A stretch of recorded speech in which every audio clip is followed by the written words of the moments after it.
Uno de los equipos más dominantes de la historia fue Liga Deportiva Alajuelense de la campaña 2002-2003. Hoy lo recordamos, aquel equipo que lograría el tetracampeonato, pues venía de 3 títulos consecutivos.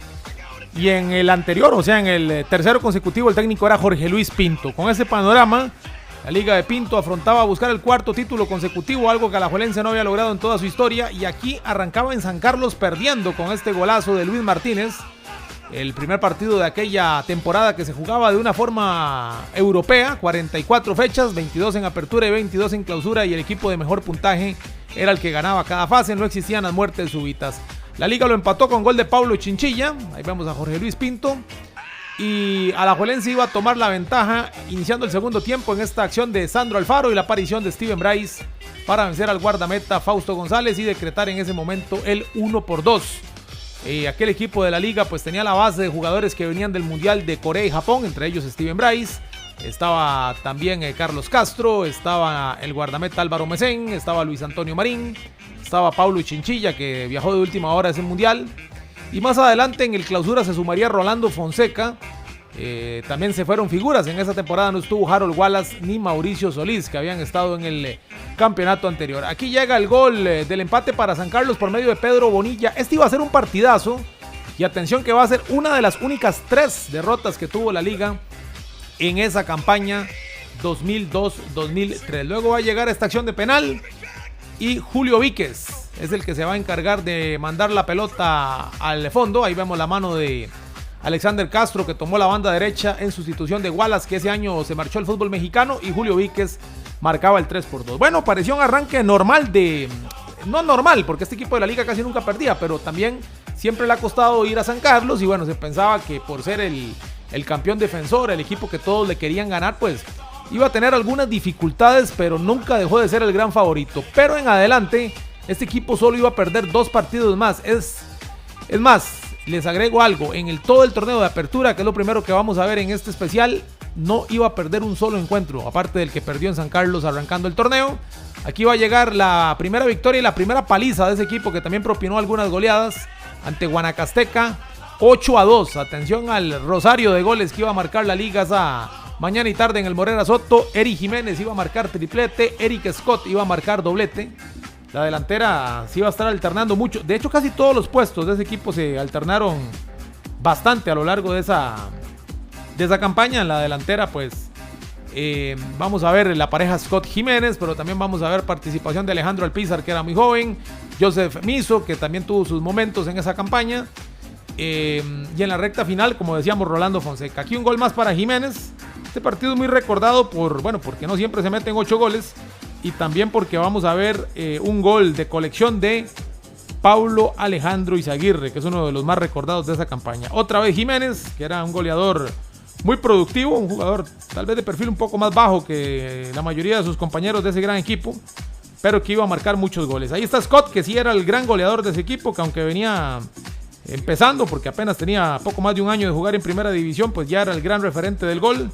Eric Scott, que luego pues tendría otras historias en la Liga y en otros equipos del fútbol nacional, pero sus mejores momentos fueron sin duda alguna esos inicios. Aquí una anotación más para seguir ampliando la cuenta. Ya era el gol 6 de Joseph Miso. Y luego pues el equipo guanacasteco, con pues más agallas que otra cosa, iba a lograr descontar. Ojo que el gol anterior de Scott no debió haber sido. Aquí está la joya de Izaguirre. Fue quitándose a cuanto rival tuvo enfrente, y de esta manera el mejor gol de ese campeonato maratónico, donde el alajuelense arrolló a todos sus rivales. Qué golazo el de Izaguirre, para verlo y disfrutarlo una y otra vez. Wilmer marcó el 8º. El descuento de Guanacasteca que vimos antes lo marcó Freeman Zúñiga, 8-1. Y luego Alfonso Martínez, que era un veterano, marcó de penal para Guanacasteca el 8-2 definitivo. Esta de Wilmer, pues una situación un poco rara, ¿verdad? Porque el defensa la saca de adentro con la mano, pero ya era gol.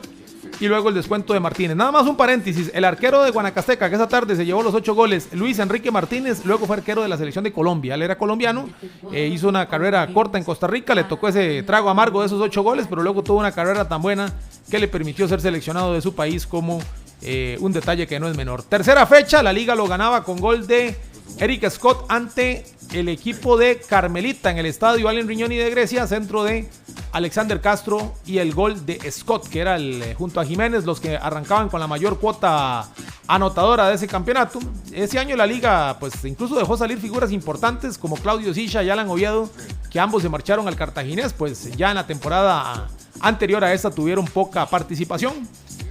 El equipo simultáneamente, la Liga de Pinto, estaba jugando también la CONCACAF ante el Pachuca mexicano previo a sus partidos ante Santa Bárbara. Se iba a jugar la vuelta en México y pues ese día la liga rotó el plantel, empezaba a darle oportunidades también a jóvenes que venían de aquella famosa selección sub-20 del 2001 del Mundial de Argentina, pero no desentonaba la liga. Aquí iba a golear a Santa Bárbara, que tenía un buen cuadro en aquel entonces. Wilmer con la prolongación, cuántas asistencias colocó Wilmer en su carrera, y Jiménez con el 1-0. Este partido fue viernes a la noche y el estadio estaba con una muy buena asistencia. Aquí está el técnico de Santa Bárbara, Jorge Mario Holguín, que ya había dirigido a Saprissa y luego incluso dirigió a la liga en un periodo corto tras la salida de Pinto. Bueno, tras la salida de Pinto llegó el peruano Juan Carlos Oblitas y después el argentino Holguín. Aquí Jiménez, que se la perdía, pero luego va a llegar otro que tuvo una gran campaña, Sandro Alfaro. Qué buenos goles marcaba Sandro Alfaro. Casi siempre que marcaba goles eran de muy alta factura, y aquí marca este golazo de tiro libre en esa noche con algo de lluvia, donde la liga le iba a ganar 4-1 a Santa Bárbara. Santa Bárbara iba a reaccionar con este gol de Roy Ramírez, un jugador que tuvo pues bastante regularidad en Santa Bárbara y en Carmelita, pero alajuelense pues a veces dejaba el acelerador hasta el fondo, a veces lo soltaba un poquito, pero cuando aceleraba este equipo realmente era arrollador. Aquí va a llegar el tercero por medio de Scott, y el propio Sandro Alfaro iba a marcar el 4-1 para coronar aquella gran noche. La liga empezó en un pique palmo a palmo con Herediano, que tuvo un gran arranque con un plantel muy joven. Herediano le peleó la primera ronda a la liga, luego Herediano se desinfló. La liga sí mantuvo la constancia. Saprissa, como siempre, pues estuvo ahí incomodando, pero el Apertura alajuelense lo iba a ganar sin sobresaltos, y el Clausura también, ¿verdad? Fue uno de los equipos más dominantes de la historia del 2002-2003. Ahí está Sandro Alfaro.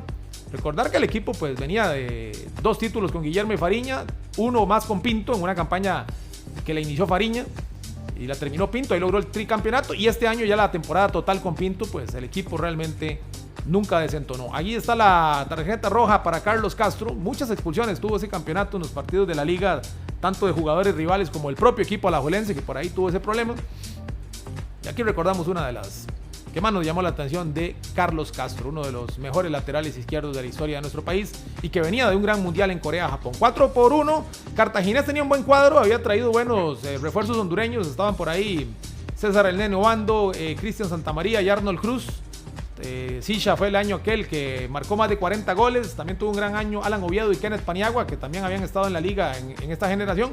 Así que este partido reunía gran expectativa en el Fello Mesa. Fue un partido bravo, trabado, pero que la liga lo va a resolver en esta acción entre la dupla de los Eric, que en ese momento era la que ocupaba los primeros planos, de Scott para Jiménez, y la liga ganaba 0-1. Pero ojo que no solo Jiménez fue héroe esa tarde en el Fello Mesa, como suele suceder con una nutrida presencia de liguistas, sino que también va a ser héroe el arquero Álvaro Mesén, que como han visto el titular era Ricardo González. Mesén durante los 4 años de hegemonía alajuelense, en los 3 primeros Mesén fue titular indiscutible. González jugaba poco, pero en ese campeonato González va a tomar la titularidad, solo que esa tarde va a suceder algo inusual. Se va a ir expulsado por esta falta sobre Alan Oviedo Ricardo González.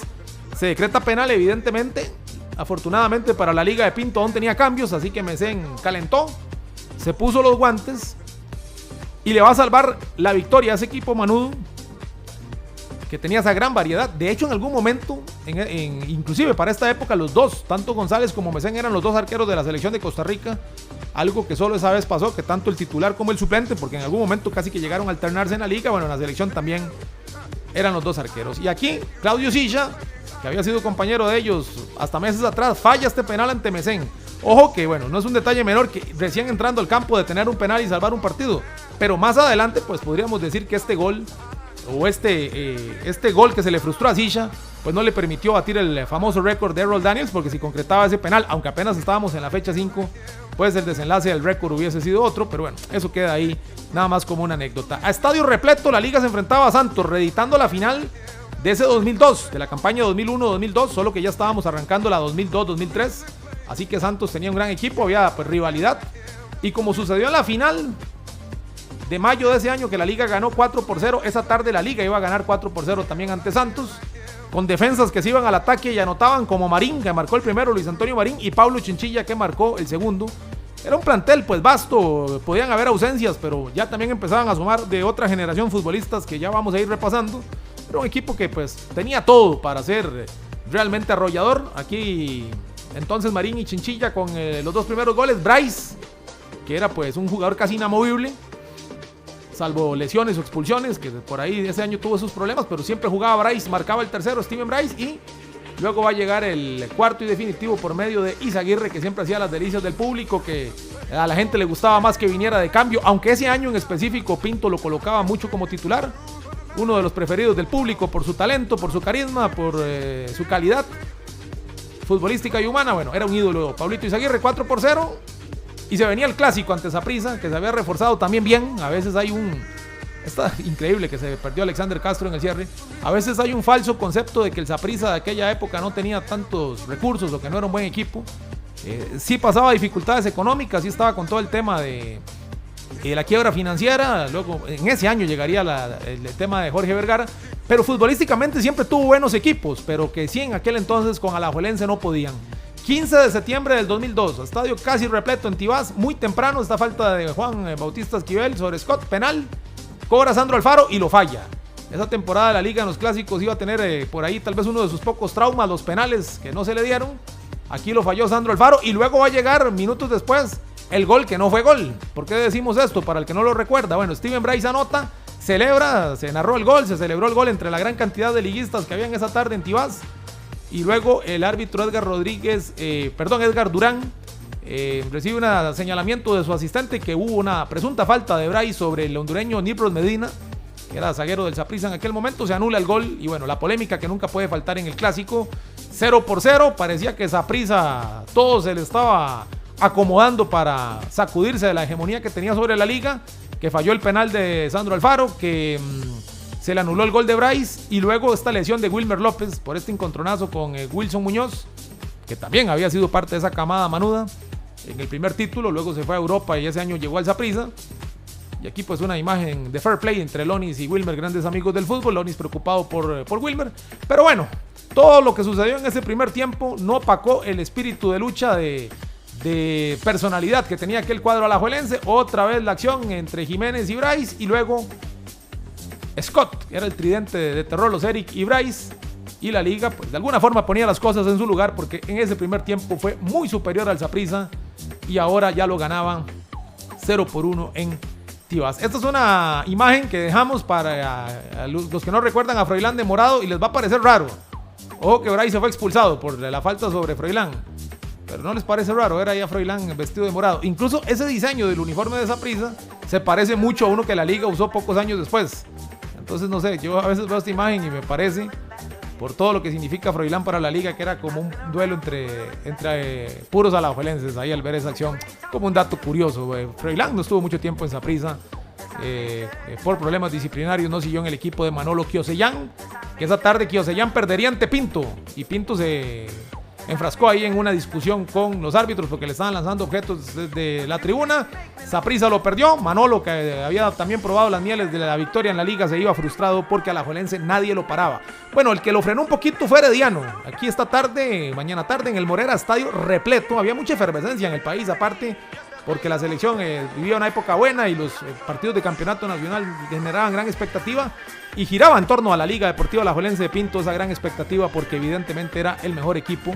Pero esa tarde no pasaría del empate ante un joven herediano que dirigía a Carlos Watson. Era el duelo por el liderato, partido de pocas alternativas, muy táctico, de los pocos puntos que se le escaparon a la Liga. Bueno, ahora hablamos del lunar de los penales. Ojo a un detalle, la Liga ese año a Herediano no le ganó un solo partido, como un dato curioso.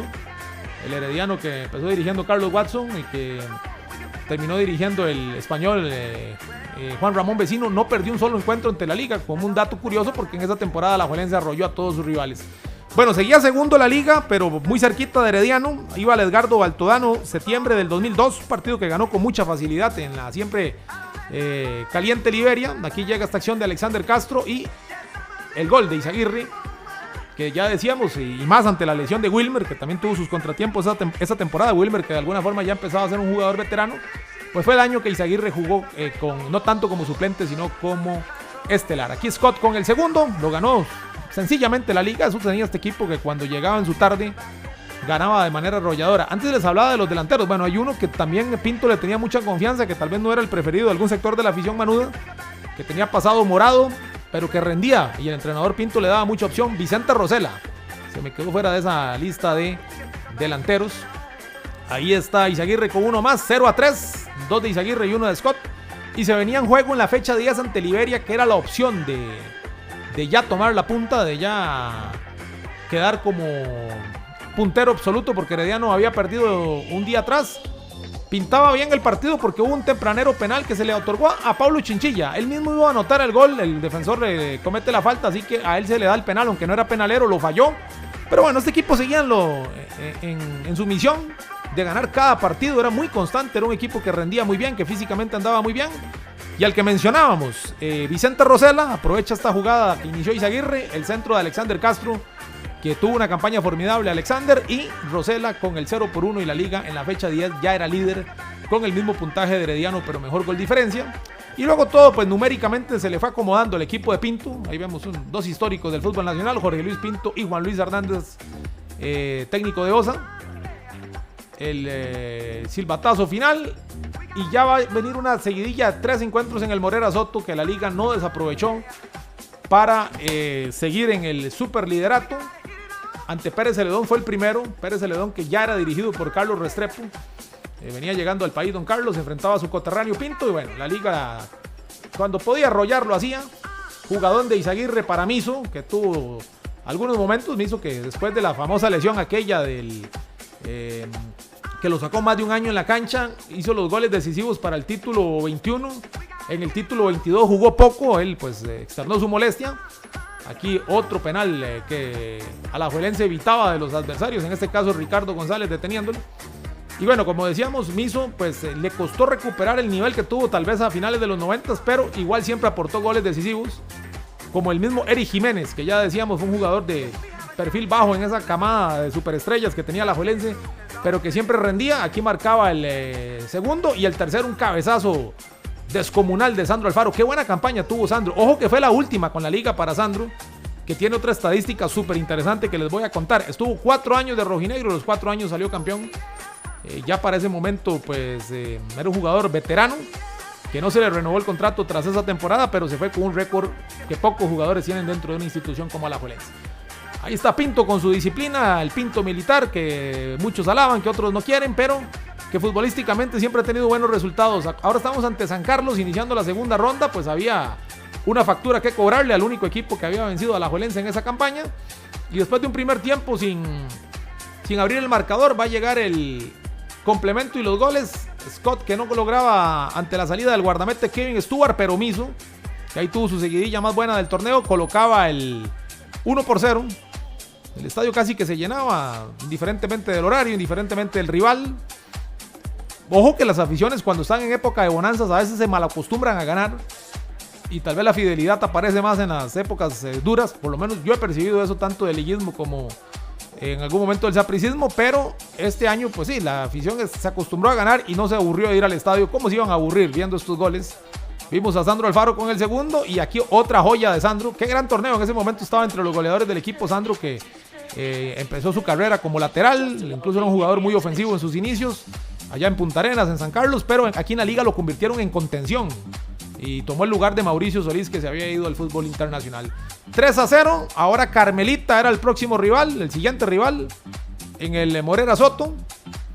Después de la paliza a Pérez, la paliza a San Carlos, este partido sí se le trabó a la liga, y lo va a ganar con un gol muy recordado, por cómo fue el gol, por quien lo anotó y por cómo lo celebró. Un gol casi que de carambola del defensor Javier Delgado, que estaba ya jugando su último campeonato. Significó una victoria sufrida, y Javier ahí aprovechó ahí el celular gigante de la publicidad de aquella época, cuando los celulares todavía eran una gran novedad, y marcó el número de la casa, según nos confesó Javier en aquel entonces, como tantas anécdotas que tuvo ese gran torneo para Alajuelense. 1-0 a Carmelita. Pinto se fue expulsado por reclamos. Ahí vimos antes al técnico rival, era Álvaro Solano, un ídolo de la afición liguista. Hablando de ídolos, atención a quien posa ahí con Santa Bárbara. Carajillo, jovencillo, Pablo Gavas, que estaba haciendo sus inicios en el fútbol nacional. Y fue un partido bravo, de los mejores de ese campeonato, ante Santa Bárbara, en la pequeña sede del Carlos Alvarado, otro ídolo del liguismo, don Carlos Alvarado Villalobos. Y este fue un partidazo que va a terminar 3-3. Aquí lo empieza ganando Santa Bárbara con gol de Kenneth Vargas. Atención al primer encuentro de Pablo Gavas con la 12. Que lo tenía muy cerca. Claro, tarjeta roja por esa falta evidente sobre Steven Bryce. Y después, pues, imagínense en todo lo que le dijo la fanaticada manuda a Gavas, un desconocido para todos, venía llegando al país. ¿Cómo cambiaría la historia después para Gavas? ¿Qué se iba a imaginar él al ver esa masa rojinegra? Posiblemente insultándolo, ¿verdad? Por la expulsión. Que también fue una expulsión justa para Gavas, que luego se convertiría en otro ídolo más del liguismo. Aquí llega Eric Scott con el empate. Partido que a la Alajuelense le iba a empezar a quedar cómodo porque se iba a adelantar en algún momento 3-1. Alejandro Alpizar, que todavía no terminaba de afianzarse como titular, como tampoco lo hacía Carlos Hernández, Roy Mayri, Warren Granados, que eran de otra generación, Cristian Montero, que tal vez Lula Montero sí fue el que empezó a tomar más protagonismo desde el arranque.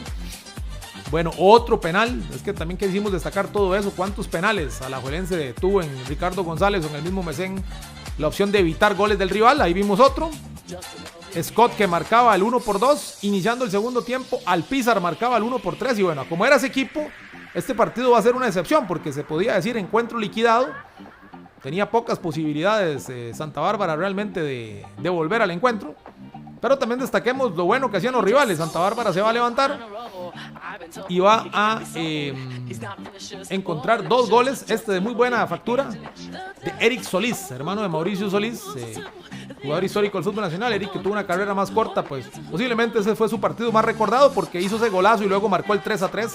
Y contra todos los pronósticos y con un hombre menos, Santa Bárbara le arrebataba 2 puntos a la liga. Este encuentro era vital ante Cartaginés, ya llegando a la recta final de esta primera parte de la liga tetracampeona. Partido vital porque Cartaginés también estaba en la pelea, pero la liga sabía cómo quitar a los rivales incómodos del camino. Aquí Eric Scott, que marcaba el primero, con ese golazo imposible para el meta Brumoso.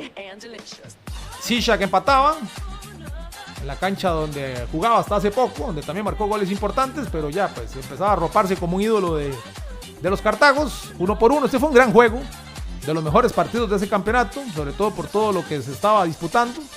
Luego va a llegar una acción de penal, ahí por esa falta sobre Alpizar, llega el cobro de Wilmer, y la liga que lo ganaba 2-1. Y en el segundo tiempo, un cabezazo de Pablo Chinchilla iba a liquidar ese encuentro 3-1, más allá de que Cartaginés también iba a marcar el descuento. El arquero brumoso era el histórico Fernando Patterson. Ahí está el gol de Chinchilla. La liga ya tomaba una ventaja que casi que le daba la apertura. En la siguiente parte terminaremos de ver a la apertura y lo que sucedió en el clausura. Aquí está el centro de Carlos Castro, la aparición de Chinchilla con el 3-2, y luego va a llegar el gol de Alan Oviedo para descontar para Cartaginés. Alan, que también venía del equipo brumoso, y la victoria manuda. Y así llegamos al final de esta primera parte del Alajuelense campeón 2002-2003. En la segunda entrega tendremos lo que resta de la apertura y el torneo de clausura, donde este equipo terminó de confirmar de la mano de Jorge Luis Pinto que era el equipo dominante del fútbol nacional en aquellos días.